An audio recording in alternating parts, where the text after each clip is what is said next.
Assalamualaikum warahmatullahi wabarakatuh. It's so rare actually for teaching like this, but for the condition, jadi ya seperti inilah kondisi mengajar belajar kita sekarang. Materi kita hari ini yaitu simple present tenses. Simple present tenses. Simple present adalah salah satu dari 16 tenses, tapi untuk kelas 7 SMP nggak penting dulu menjelaskan apa itu tenses, apa fungsinya. Sekarang kita langsung saja ke simple present tenses. Jika berbicara tentang tenses, ada 3 yang kita harus kuasai. Yang pertama, kita harus tahu fungsinya apa. Fungsi simple present tenses apa? Yang kedua, pola. Yang ketiga adalah time signal.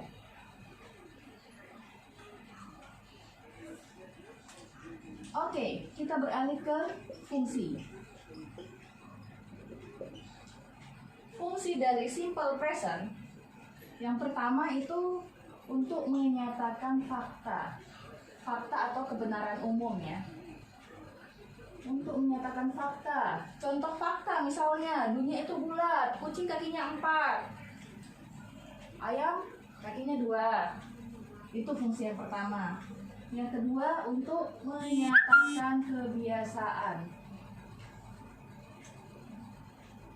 kebiasaan atau rutinitas sehari-hari.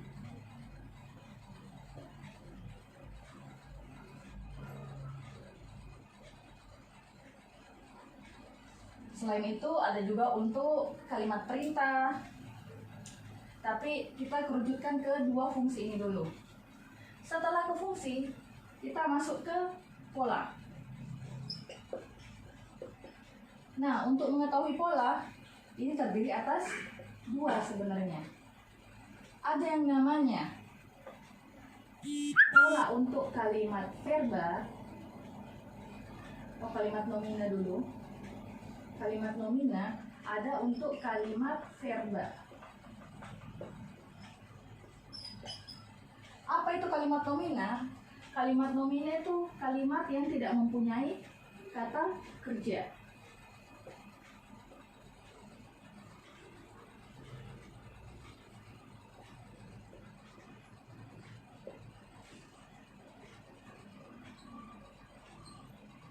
Sedangkan kalimat verba adalah kebalikan dari kalimat nomina, kalimat yang mengandung kata kerja.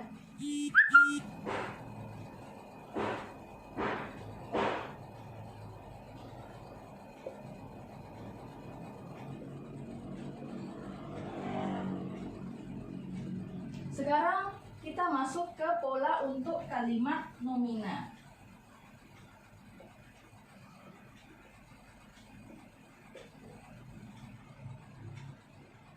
Contoh kalimat nomina dan kalimat verba. Kalimat nomina, contohnya, saya adalah seorang siswa. I am a student. Di situ kan tidak berisi kata kerja ya. Beda dengan kalau saya bilang, saya memasak nasi, saya belajar bahasa Inggris.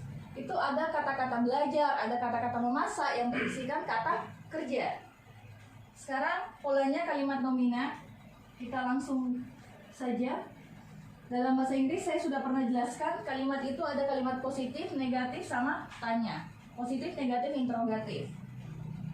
Untuk kalimat nomina, polanya subjek ditambah to be. To be ini juga pernah dijelaskan.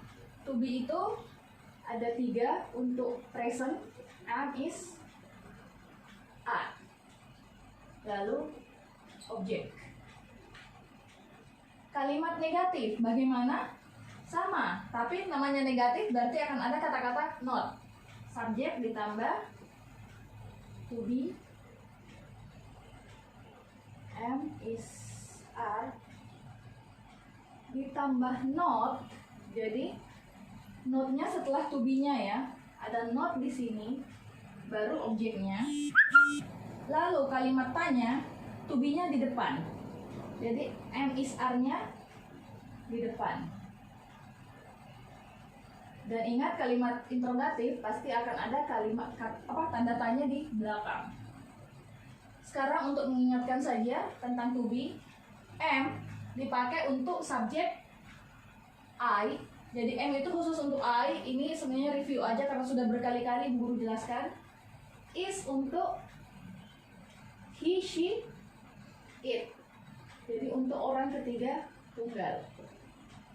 Are untuk subjek you, they, we. Is it clear from there? Sekarang kita masuk ke contoh. Kita anggap aja contohnya fakta ya. Brad Pitt is handsome misalnya. Setuju kan Brad Pitt itu handsome? Example contoh positif. Brad Pitt.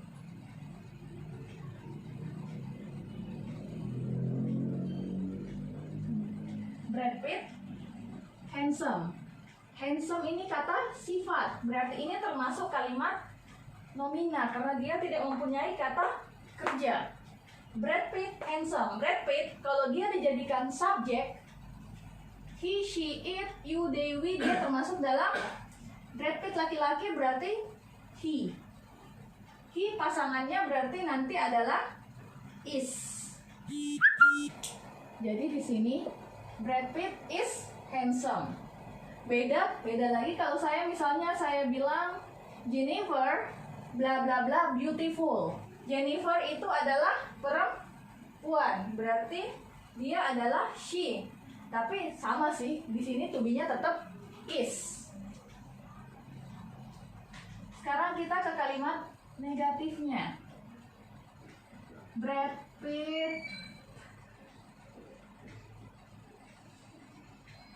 Lalu setelah itu to be-nya is. Lalu setelah is ada not. Lalu tulis objeknya. Sedangkan kalimat tanyanya tadi to be dulu, berarti to be-nya is, baru subjeknya, baru ke objek. Ingat tanda tanya. Is it clear? Oh my god, it's so weird. Aneh banget, nggak bisa nanya langsung.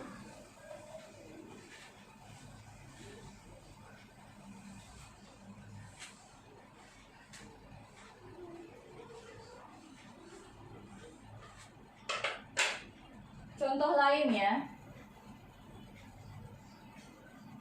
The students. Ini kita bikin kalimat positif.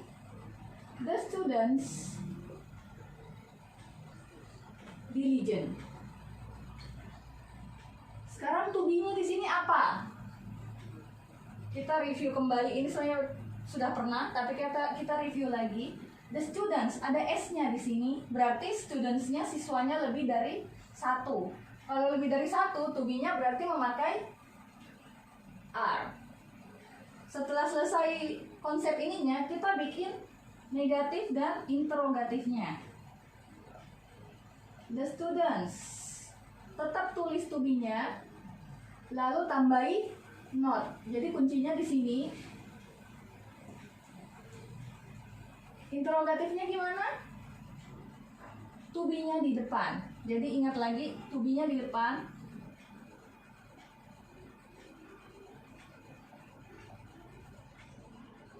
Baru subjek diikuti objek. Oke? Is it clear for kalimat nomina? Sekarang kita beralih ke kalimat verba. Kalimat verba ini lebih ribet sedikit dibanding kalimat nomina.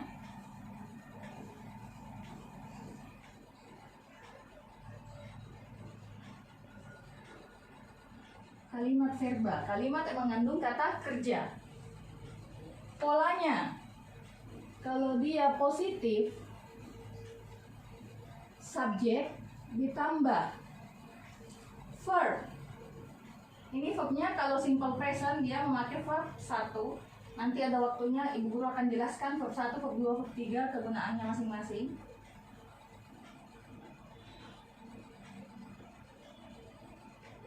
Jadi ada 2 ya.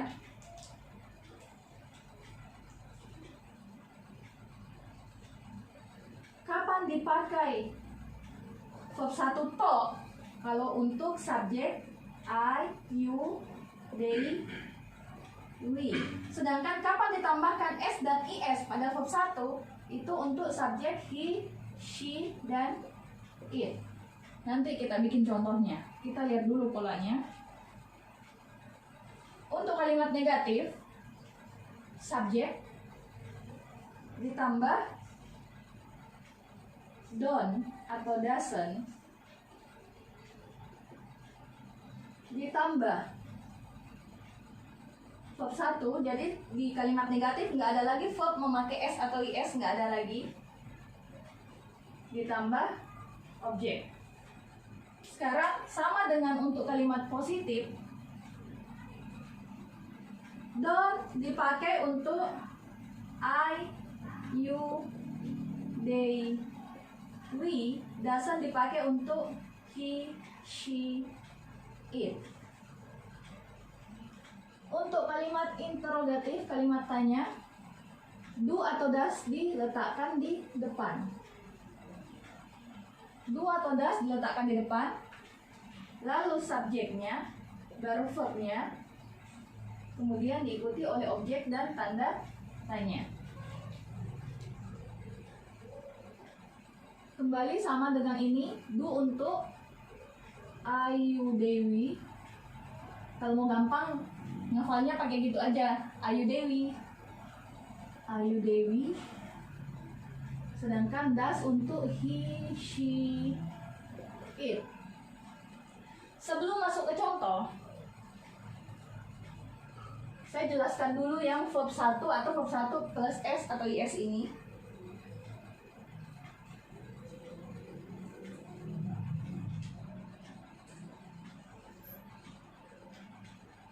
Jadi untuk he, she, it, untuk subjek he, she, it, itu dia kata kerjanya nanti akan mendapatkan penambahan s atau is. Kebanyakan kata kerja mendapatkan penambahan s. Jadi rata-rata kata kerja mendapatkan penambahan s. Contoh, cook. Kalau subjeknya he, she, it, dia menjadi cooks. Play, dia menjadi plays. Write, menulis, dia menjadi writes. Tapi ada beberapa kata yang tidak boleh cuma menambahkan s, tapi hanya harus menambahkan is.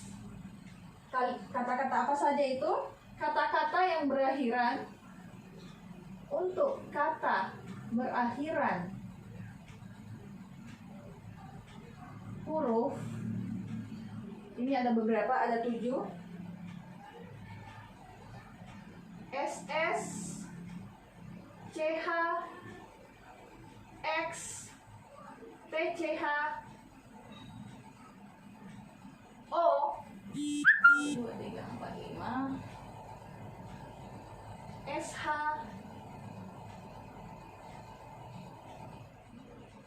dan ZZ. Z.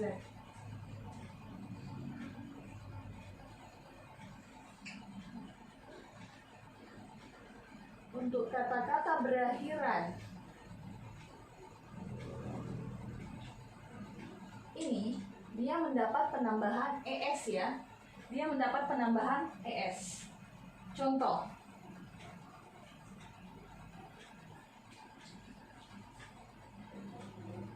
wash, kata-kata wash, mencuci, dia menjadi washes. Watch, menonton, dia menjadi watches. Go, dia menjadi goes. Sedangkan untuk kata berakhiran Y ini diubah menjadi I, lalu tambahkan is. Contoh, study. Study ini huruf akhirnya adalah Y. Study huruf akhirnya adalah Y. Berarti Y-nya kita ubah menjadi I. Setelah diubah menjadi I, kita tambahkan ES ya. Jadi seperti ini. Study, studies.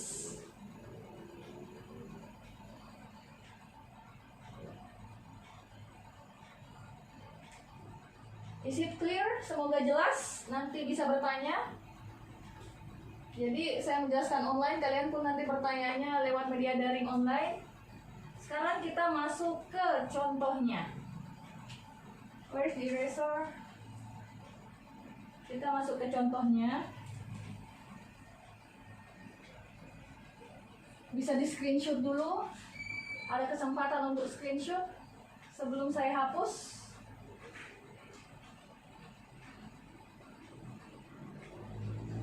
Oke, sekarang kita masuk ke contoh. Saya hapus yang ini saja.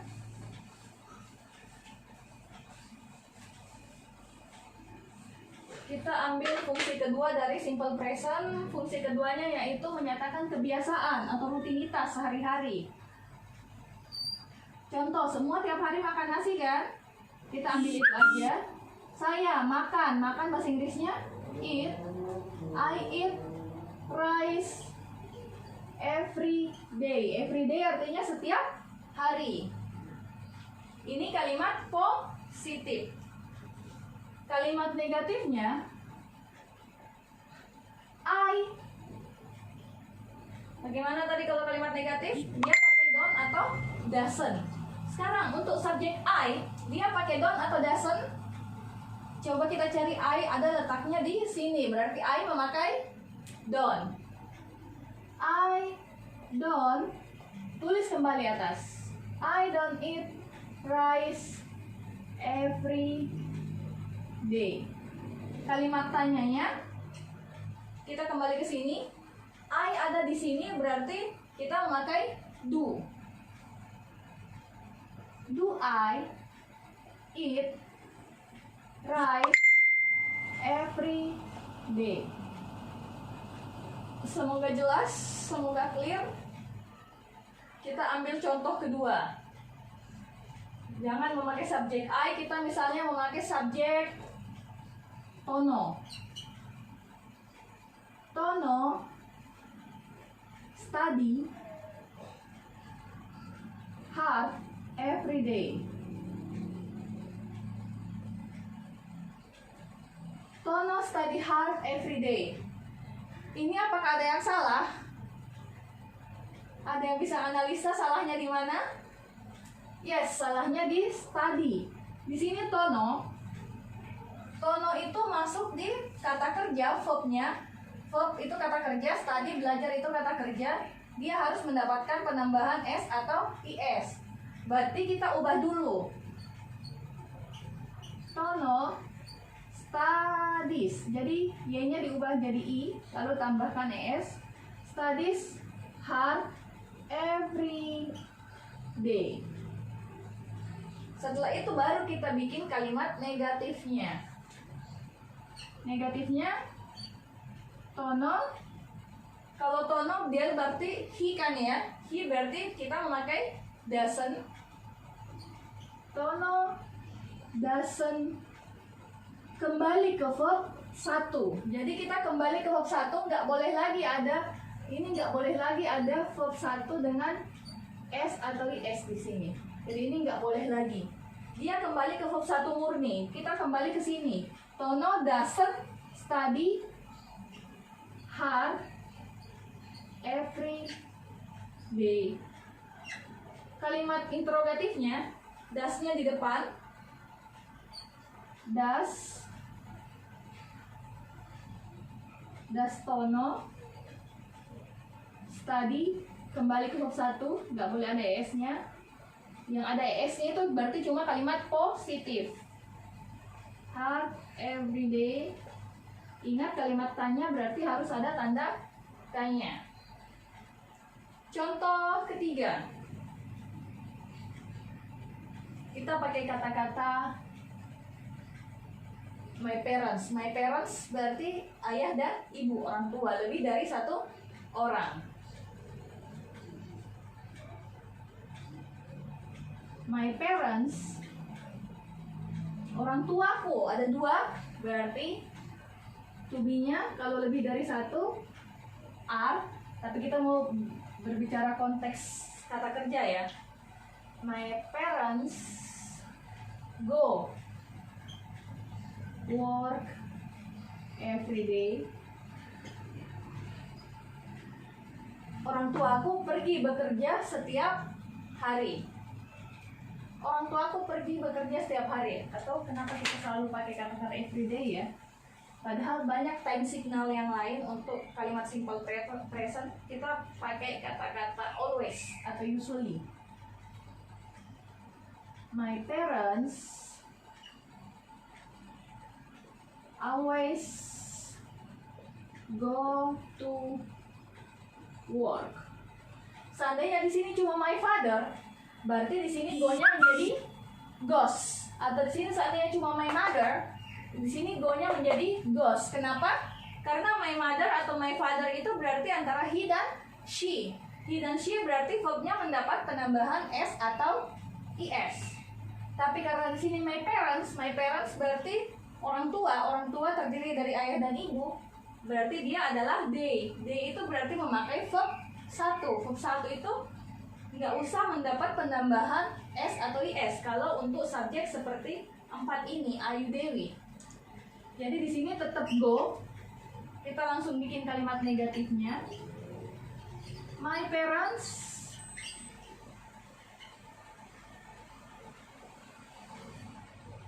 don't, karena dia they ya, don't always go to work.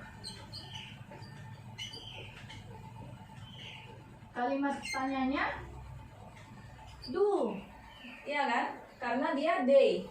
Do my parents bisa diganti dengan do they, nggak apa-apa kalau sudah di sini. Do my parents always go to work?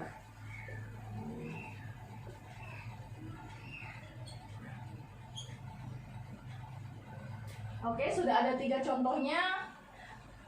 I hope you can fully understand the lesson today. Saya harap bisa mengerti apa yang saya jelaskan hari ini. Kalau ada yang mau ditanyakan nanti setelah video ini, kalian bisa bertanya lewat media WhatsApp itu. Pesan guru, jaga kesehatan. Please stay home, tetap di rumah, nggak usah keluar kalau nggak mendesak. Disiplin mengerjakan tugas-tugasnya karena ini sekali lagi bukan liburan, tapi kalian belajar dari rumah. That's all. Thank you very much. Assalamualaikum warahmatullahi wabarakatuh.